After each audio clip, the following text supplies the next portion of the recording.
Sis, let me save you 30 years of stress, struggle, strain, and corporate nonsense in the next 10 minutes. I have learned some very hard lessons in corporate America. I've learned hard lessons about work, about money, about freedom.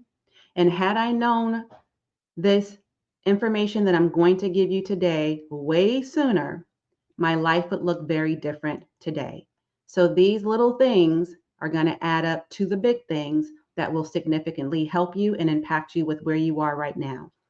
So I'm going to break it down for you, and I'm going to share with you three powerful lessons from my 30 years in the workforce starting now. Okay. So we're going to keep an eye on the time so I can get you in and out of here with the information I'm going to give you and the value I'm going to give today. All right. The first thing is that you will never, ever, never, never, ever will you be paid what you're worth. And the reason for that is, and this is the hardest lesson I had to learn, one of them, anyways.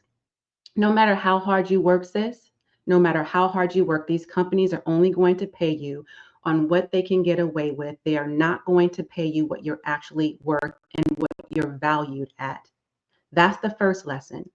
And I, for example, spent decades, I do mean decades, 30 years is a long time in corporate America, especially as someone who, like myself, is a job hopper. So you can imagine in those 30 years, if the average time I spent at any one job was about 1 to 2 years over a 30-year span, that's a lot of jobs, right?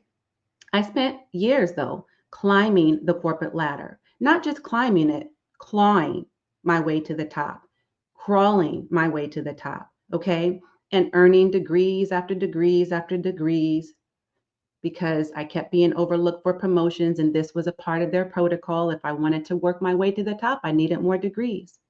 And I got caught in that trap and I ended up in insurmountable debt. And they don't tell you that part. They don't have you really think too much about that because you're thinking you're going to go pursue more degrees, you're going to get a better job, you're going to secure your future, and you'll be able to be making the money in that new promotion with that new promotion you got in that new position, and you'll be able to pay those degrees off in no time, right?